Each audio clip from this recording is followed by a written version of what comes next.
Hi hello welcome back to my channel. It's me Sangeetha. ഇന്ന് നല്ലൊരു വെണ്ടയ്ക്ക കറിയുടെ റെസിപ്പി ആയിട്ടാണ് വന്നിരിക്കുന്നത്. തേങ്ങയൊന്നും അരയ്ക്കാതെ വളരെ ഈസി ആയിട്ട് ഉണ്ടാക്കാൻ പറ്റുന്ന നല്ലൊരു കറിയാണ്. ചോറിൻ്റെ കൂടെയും ചപ്പാത്തിയുടെ കൂടെയൊക്കെ ആയിട്ട് സൈഡ് ഡിഷായിട്ട് നമുക്ക് യൂസ് ചെയ്യാം. വളരെ ഈസിയാണ് ഉണ്ടാക്കാനായിട്ട്. എല്ലാവരും ഒന്ന് ട്രൈ ചെയ്ത് നോക്കുക. വീഡിയോ സ്കിപ്പ് ചെയ്യാതെ മുഴുവനായിട്ട് കാണുമെന്ന് പ്രതീക്ഷിക്കുന്നു. അപ്പോൾ എങ്ങനെയാണ് കറി ഉണ്ടാക്കുന്നത്? വെണ്ടയ്ക്ക കറി ഉണ്ടാക്കാനായിട്ടുള്ള വെണ്ടയ്ക്ക ഞാനിവിടെ കഴുകി തുടച്ച് കട്ട് ചെയ്ത് വെച്ചിട്ടുണ്ട്. ഇത് നീളം കുറഞ്ഞ തരം ഒക്ര സൈസിലുള്ള വെണ്ടയ്ക്കയാണ്. അപ്പോൾ നല്ല ടേസ്റ്റാണ് ഇത് കറി വെച്ചിട്ടുണ്ടെങ്കിൽ. നമ്മുടെ സാധാരണ വെണ്ടയ്ക്ക ആയാലും കുഴപ്പമൊന്നുമില്ല, മൂപ്പ് കുറഞ്ഞിട്ടുള്ള വെണ്ടയ്ക്ക എടുത്താൽ മതി. അപ്പോൾ ഞാനിത് നീളനോടെ ഇത് മുഴുവനായിട്ടാണ് ഉപയോഗിക്കുന്നത്. പിന്നെ നീളം കുറച്ച് കൂടുതലുള്ളത് ഒന്ന് രണ്ടായിട്ട് കട്ട് ചെയ്തിട്ടുണ്ട്. അപ്പോൾ ഇത് നമുക്ക് മാറ്റി വയ്ക്കാം. ഇനി ഇതിലേക്ക് വേണ്ടത് 2 സവോളയാണ്. ഏകദേശം മീഡിയം സൈസ് ആയിട്ടുള്ള സവോള ഇതുപോലെ നല്ല കുനുകുനാന്ന് തന്നെ അരിഞ്ഞെടുക്കുക. പിന്നെ വേണ്ടത് ഒരു തക്കാളിയാണ്. അപ്പോൾ ഞാൻ കുറച്ച് വലിയ തക്കാളിയാണ് എടുത്തിരിക്കുന്നത്. ഇത് നമുക്ക് ആദ്യം ഒരു മിക്സിയുടെ ജാറിലിട്ട് നമുക്ക് നന്നായിട്ടൊന്ന് അരച്ചെടുക്കണം. അപ്പോൾ ഈ അരയ്ക്കുന്നതിൻ്റെ കൂടെ ഞാനൊരു ചെറിയ കഷ്ണം പുളി ഇടുന്നുണ്ട്. ഈ തക്കാളിക്ക് കുറച്ച് പുളി കുറവാണ്. നല്ല പുളിയുള്ള തക്കാളി ആണെന്നുണ്ടെങ്കിൽ പുളി ചേർക്കേണ്ട ആവശ്യമില്ല. ഇത് പുളി കുറഞ്ഞ തക്കാളിയായ കാരണം കൊണ്ട് ഞാനൊരു ചെറിയ പീസ് പുളി കുരു കളഞ്ഞിട്ടിട്ട് നന്നായിട്ട് തക്കാളിയുടെ കൂടെ അരച്ചെടുത്തിട്ടുണ്ട്. ഇനി നമുക്ക് കറി ഉണ്ടാക്കാനായിട്ട് തുടങ്ങാം. കറി ഉണ്ടാക്കാനായിട്ട് ഞാനൊരു ചീനച്ചട്ടി വെച്ചിട്ടുണ്ട്. ചീനച്ചട്ടി നന്നായിട്ട് ചൂടായിട്ട് വരുമ്പോൾ നമുക്ക് ഇതിലേക്ക് വെളിച്ചെണ്ണ ഒഴിച്ച് കൊടുക്കാം. ആദ്യം തന്നെ നമുക്ക് നമ്മൾ എടുത്ത് വെച്ചിരിക്കുന്ന വെണ്ടക്കായ നന്നായിട്ടൊന്ന് വഴറ്റി ഒന്ന് ഫ്രൈ ചെയ്തിട്ട് എടുക്കണം. അപ്പോൾ അതിൻ്റെ ആ വഴുവഴുപ്പൊക്കെ ഒന്ന് മാറിക്കിട്ടും. അപ്പോൾ കറി കുറച്ചും കൂടി ടേസ്റ്റും ആവും. പിന്നെ അതുപോലെ തന്നെ ആ വഴുവഴുപ്പൊന്നും ഉണ്ടാവില്ല. അപ്പോൾ ഇത് വെളിച്ചെണ്ണയിലിട്ട് നന്നായിട്ടൊന്ന് വാട്ടിയെടുക്കുക. ഒരു മീഡിയം ടു ലോ ഫ്ലെയിമിൽ വെച്ചിട്ട് ഒരു 3-4 മിനിറ്റ് നേരം വഴറ്റിയെടുത്തിട്ടുണ്ടെങ്കിൽ വെണ്ടയ്ക്ക് നന്നായിട്ട് ഫ്രൈ ആയിട്ട് കിട്ടും. ഇപ്പോൾ ഇത് ഏകദേശം കളറൊക്കെ ഒന്ന് ചേഞ്ച് ചെയ്ത് വെണ്ടയ്ക്ക വാടി വന്നിട്ടുണ്ട്. അത്യാവശ്യം നല്ല രീതിയിൽ തന്നെ ഒന്ന് വഴറ്റിയെടുക്കാനായിട്ട് ശ്രമിക്കുക കേട്ടോ. ഇപ്പോൾ ഇതേ വെണ്ടയ്ക്ക നന്നായിട്ട് വാടി വന്നിട്ടുണ്ട്. ഈ ഒരു പരുവാകുമ്പോൾ നമുക്ക് ഈ വെളിച്ചെണ്ണയിൽ നിന്നത് കോരി മാറ്റാം. ഈ ഒരു രീതിയിൽ നന്നായിട്ട് എന്ന് വെച്ചിട്ടുണ്ടെങ്കിൽ നല്ല ക്രിസ്പി ആവുക അങ്ങനെയൊന്നുമില്ല, നല്ല സോഫ്റ്റ് ആയിട്ടുള്ള രീതിയിലാണ് വഴറ്റിയെടുത്തിട്ടുള്ളത് കേട്ടോ. അപ്പോൾ ഈ ഒരു രീതിയിൽ വഴറ്റിയെടുത്താൽ മതി. ഇനി നമുക്കിത് കോരി മാറ്റി വയ്ക്കാം. ഒരു വേറെ പാത്രത്തിലേക്ക് മാറ്റി വയ്ക്കാം. മുഴുവനായിട്ടും മാറ്റി വെച്ചതിന് ശേഷം ഒട്ടും ഓയിലില്ലെങ്കിൽ നിങ്ങൾക്ക് വീണ്ടും വെളിച്ചെണ്ണ ഒഴിക്കാം. ഞാനിപ്പോൾ ഈ വെളിച്ചെണ്ണയിൽ തന്നെയാണ് കുറച്ച് കടുകിട്ടിട്ട് കടുക് പൊട്ടിക്കാം. ഇനി 2 വറ്റൽമുളക് ഇട്ട് കൊടുക്കാം. പിന്നെ ഒരു തണ്ട് കറിവേപ്പിലയും കൂടി ചേർത്ത് കൊടുക്കാം. നന്നായിട്ടൊന്ന് മിക്സ് ചെയ്യുക. അപ്പോൾ അതൊന്ന് പൊട്ടി വരുമ്പോൾ നമുക്ക് ഇതിലേക്ക് അരിഞ്ഞു വെച്ചിരിക്കുന്ന സവോള ചേർത്ത് കൊടുക്കുക. സവോള നന്നായിട്ട് അത്യാവശ്യം നല്ല രീതിയിൽ തന്നെ വഴറ്റിയെടുക്കണം. ഉപ്പ് ചേർത്തിട്ട് വഴറ്റിയെടുക്കാം. ഞാൻ ഉപ്പ് ഇട്ടിട്ടുണ്ടായിരുന്നു, അത് പെട്ടെന്ന് കട്ടായി പോയതാണ് എഡിറ്റ് ചെയ്തപ്പോൾ. ഉപ്പ് ചേർത്തിട്ട് നന്നായിട്ടൊന്ന് വഴറ്റിയെടുക്കുക.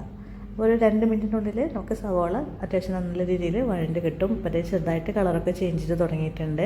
ആവശ്യം വേണമെന്നുണ്ടെങ്കിൽ നമുക്ക് എണ്ണ ഒഴിക്കാം. ഞാനിപ്പോൾ ഇത്രയ്ക്ക് വെളിച്ചെണ്ണയിൽ തന്നെയാണ് ചെയ്യുന്നത് കേട്ടോ.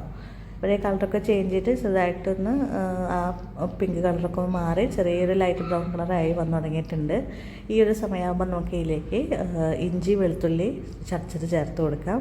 ഏകദേശം 1 ടീസ്പൂൺ ഇഞ്ചി വെളുത്തുള്ളി ചതച്ചത് ചേർത്ത് കൊടുക്കുന്നുണ്ട്. ഇനി അതും കൂടെ ചേർത്തൊരു മിനിറ്റ് നേരം നന്നായിട്ടൊന്ന് വഴറ്റിയെടുക്കുക. അതിന് ആ ഒരു റോ ടേസ്റ്റൊക്കെ ഒന്ന് മാറി നല്ലൊരു സ്മെല്ലൊക്കെ വരും. ആ ഒരു റോ സ്മെല്ലൊക്കെ മാറി നന്നായിട്ട് വഴണ്ട് വന്നതിന് ശേഷം നമുക്ക് ഇതിലേക്ക് അരച്ചു വെച്ചിരിക്കുന്ന തക്കാളി പേസ്റ്റ് നമുക്ക് ചേർത്ത് കൊടുക്കാം. പിന്നെ അത്യാവശ്യം നല്ല രീതിയിൽ ഇഞ്ചി വെളുത്തുള്ളിയൊക്കെ ഇട്ടിട്ട് നന്നായിട്ട് വഴറ്റിയെടുത്തിട്ടുണ്ട്. ഇനി നമുക്ക് ഇതിലേക്ക് അരച്ചു വെച്ചിരിക്കുന്ന തക്കാളി പേസ്റ്റ് ചേർത്ത് കൊടുക്കാം. അപ്പോൾ ഞാൻ ആ മിക്സി ഒന്ന് അതിൽ കുറച്ചുകൂടി വെള്ളം ഒഴിച്ചിട്ടൊന്ന് വെള്ളം എടുത്തിട്ടുണ്ടായിരുന്നു. കുറച്ച് ഒരു 2 ടേബിൾ സ്പൂൺ വെള്ളം കൂടെ ഞാൻ അതിൽ ചേർത്തിട്ടുണ്ടായിരുന്നു കേട്ടോ. ഇനി ഈ തക്കാളി നന്നായിട്ടൊന്ന് മിക്സ് ചെയ്തതിന് ശേഷം നന്നായിട്ടൊന്ന് തിളച്ച് വരട്ടെ.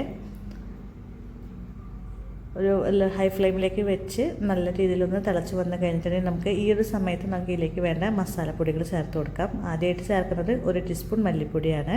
പിന്നെ എരിവുള്ള മുളക് പൊടിയും 1 ടീസ്പൂൺ കാശ്മീരി ചില്ലിയും കൂടെ 2 ടീസ്പൂൺ മുളക് പൊടി ചേർക്കുന്നുണ്ട്. പിന്നെ ഒരു 1/2 ടീസ്പൂൺ മഞ്ഞൾപ്പൊടി. ഇപ്പോൾ ഈ തക്കാളി നമ്മൾ പച്ചയായിട്ടാണല്ലോ അരച്ചിട്ടുള്ളത്. അപ്പോൾ ഈ തക്കാളി ഒന്ന് വെന്ത് ഈ വെള്ളമൊക്കെ ഒന്ന് വറ്റി വരുമ്പോഴേക്കും ഈ മസാലപ്പൊടികളുടെ റോ ടേസ്റ്റൊക്കെ മാറി മസാലപ്പൊടികളും നന്നായിട്ട് വഴണ്ട് കിട്ടും. കരിയാതെ തന്നെ നമുക്ക് നല്ല രീതിയിൽ വഴണ്ട് കിട്ടും.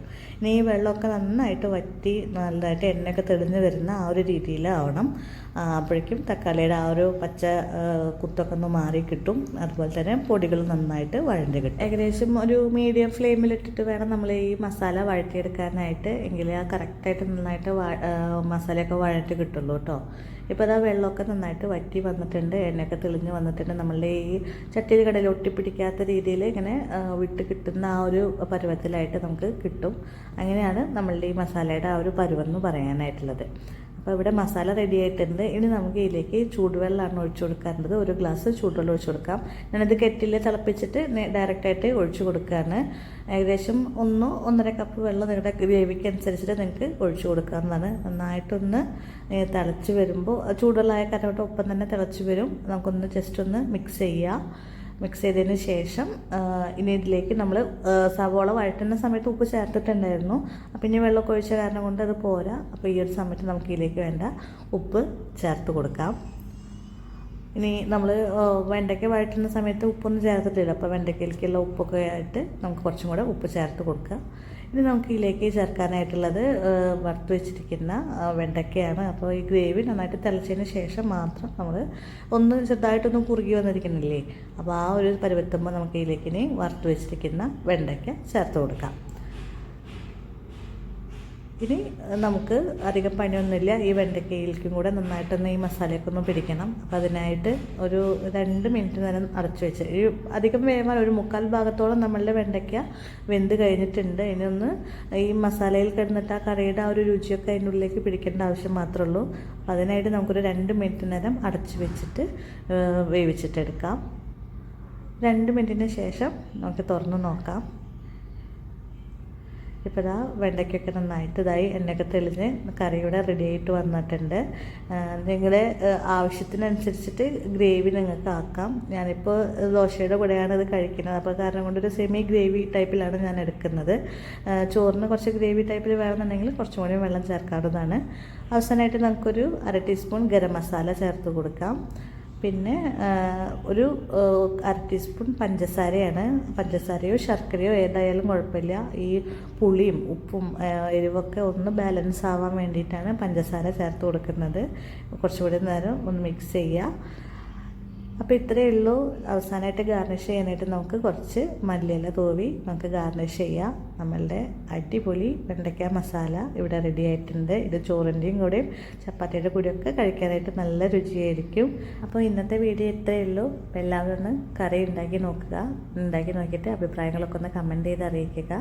നിങ്ങൾ ആദ്യമായിട്ടാണ് ചാനൽ കാണുന്നതെങ്കിൽ ഒന്ന് സബ്സ്ക്രൈബ് ചെയ്ത് സപ്പോർട്ട് ചെയ്യാനായിട്ട് മറക്കരുത്.